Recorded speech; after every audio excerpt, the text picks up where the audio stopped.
Bonsoir mes aventuriers. Alors ce soir nous sommes à la veillée parce que dans cette aventure évidemment il y a des moments de calme, il y a des moments très doux, des moments d'introspection, des moments où on travaille intensément sur soi et des moments où on lâche prise, des moments où on laisse infuser les informations. Et ce soir j'ai envie qu'autour de ce feu de camp, cette bougie symbolique évidemment, on fasse une sorte de veillée méditative et je vais vous raconter une histoire.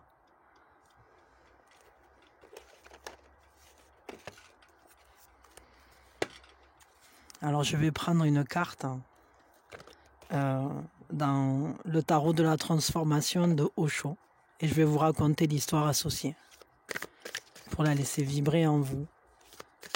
On va prendre une grande inspiration tous ensemble.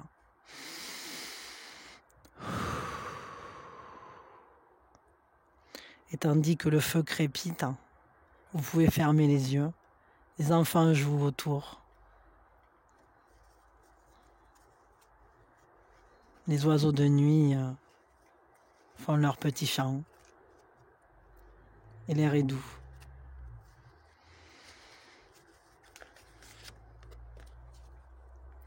L'illumination.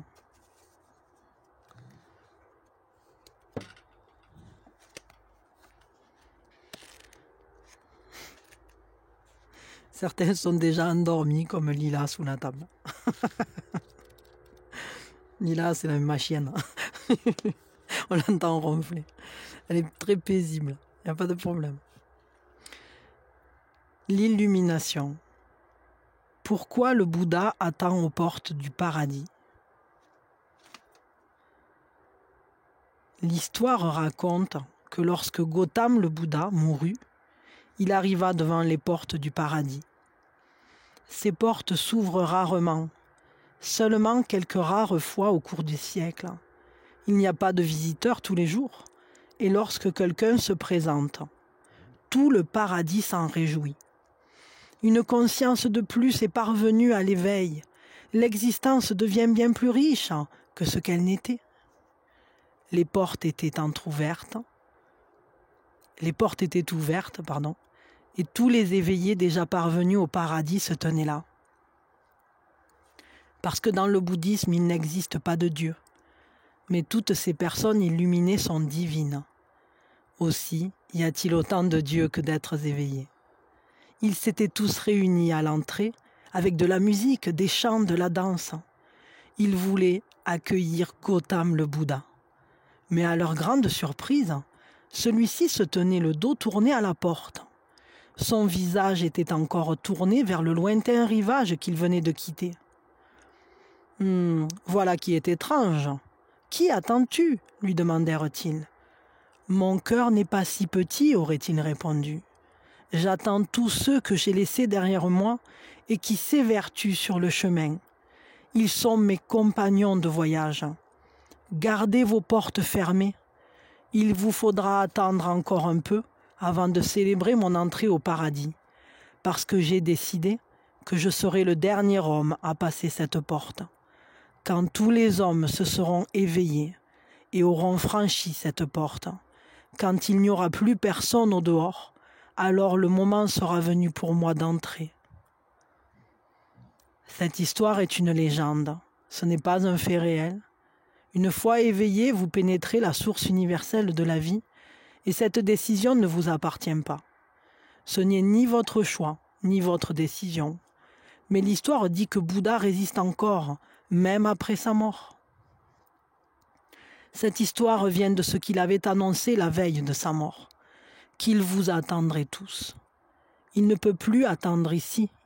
Il a déjà trop attendu. Il aurait déjà dû partir. Mais en voyant votre souffrance et votre tristesse, il a malgré tout réussi à se maintenir là. Mais cela devient de plus en plus difficile. Il va devoir vous quitter à contre-cœur et il vous attendra sur l'autre rive. Il n'entrera pas au paradis, c'est une promesse. Aussi, n'oubliez pas que je resterai là pour vous pendant des siècles. Mais dépêchez-vous, ne me décevez pas. et ne me faites pas attendre trop longtemps. Soyez profondément vigilants dans tout ce que vous faites. Ainsi, les plus petites choses deviennent sacrées. Faire la cuisine, faire le ménage, devient un acte sacré, un acte de dévotion. L'important n'est pas ce que l'on fait, mais comment on le fait. On peut laver le sol comme un robot, mécaniquement. Il faut le laver et donc vous le faites. Mais vous passez alors à côté de quelque chose de beau. Nettoyer le sol aurait pu être une belle expérience. Vous ne l'avez pas saisi. Le sol est propre, mais quelque chose qui aurait pu se produire en vous n'a pas eu lieu. Si vous aviez été conscient, vigilant, non seulement le sol aurait été nettoyé, mais vous-même auriez ressenti une profonde purification. Soyez profondément attentif quand vous nettoyez le sol. Soyez éblouissant de vigilance. Que vous soyez assis ou en train de marcher ou de travailler, gardez ce fil conducteur. Rendez votre vie de plus en plus lumineuse de vigilance. Laissez la flamme de la conscience brûler à tout moment, dans chacune de vos actions. L'illumination en est l'effet cumulatif. L'ensemble de toutes les petites flammes, de tous les moments lumineux et de leur effet cumulatif deviennent une immense source de lumière.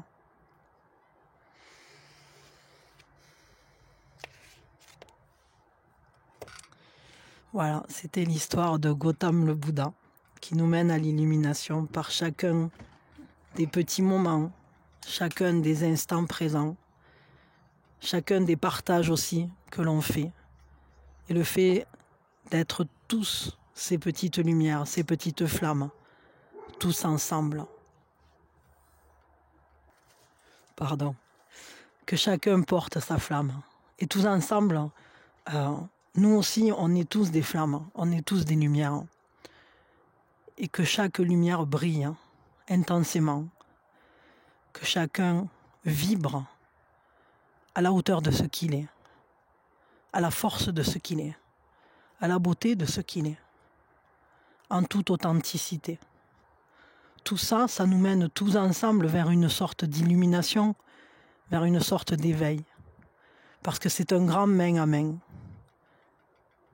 dans lequel on doit avoir l'esprit d'équipe en quelque sorte. On ne peut laisser personne derrière, comme Gautam le Bouddha.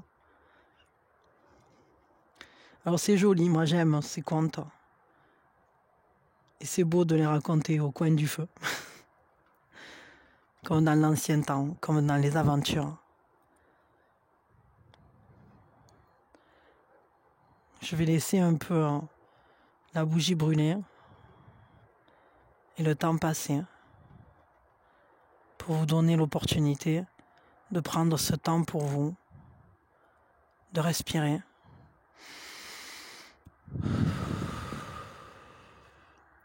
Et de laisser infuser cette histoire, ces paroles, de laisser votre lumière habiter ce moment, tout en beauté, tout en douceur, juste en tendresse et en partage, avec les ronflements de Lily dessous.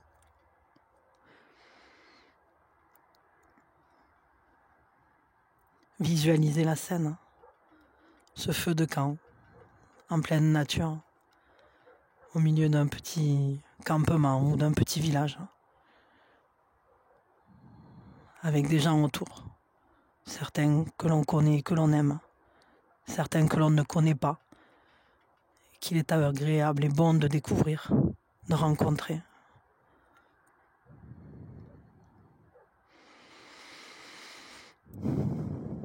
Je vous remercie à tous d'être là. Recevez tous ma gratitude infinie dans ce beau partage, dans cet instant présent.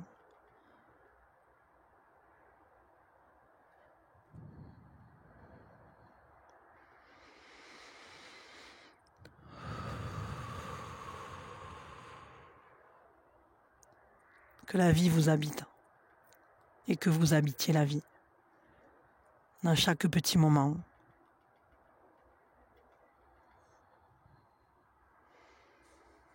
Profitez des moments doux, comme le parfum de la fleur.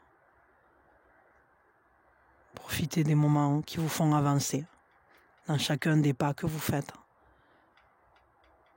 pour vous rendre quelque part, pour accomplir certaines tâches. Profitez de chaque moment et habitez-le de la plus belle des manières. Rendez-lui grâce.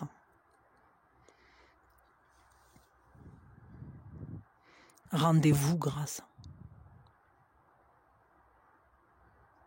Car vous êtes lumière et tout ce qui constitue ce monde est empli de lumière et de cette vibration d'amour.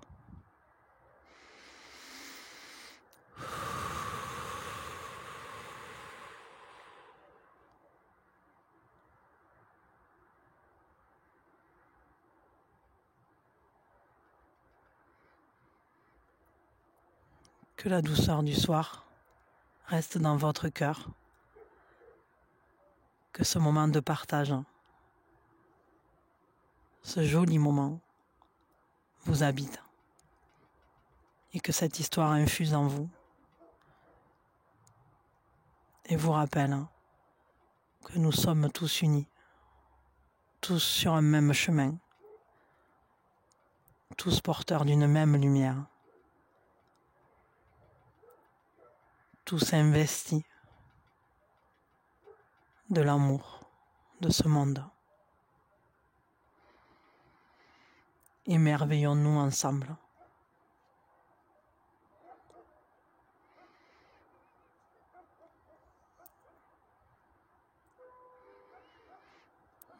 Voilà, je vais m'arrêter là. En tout cas, je vais arrêter la vidéo, mais vous pouvez vous laisser vibrer. Mettez-vous une belle musique. Vous pouvez même fredonner, j'allais dire des chants lointains. Imaginez des danses.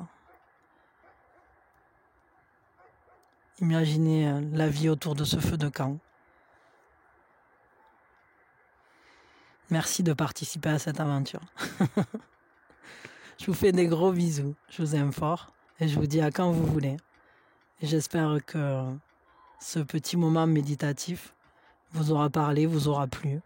C'était pas vraiment prévu, mais d'un coup j'ai eu envie. Voilà. Comme cette chaîne, elle fonctionne justement à l'envie, à la liberté. Et cette quête-là, cette guidance dont on est le héros, nous permet de partir à la connaissance de nous-mêmes. Ça nous rappelle aussi qu'en nous-mêmes, il y a une part de tous. Et qu'en tous, il y a une part de nous. Merci d'être là. Je vous fais de gros bisous. Je vous dis à quand vous voulez. Bisous, bisous.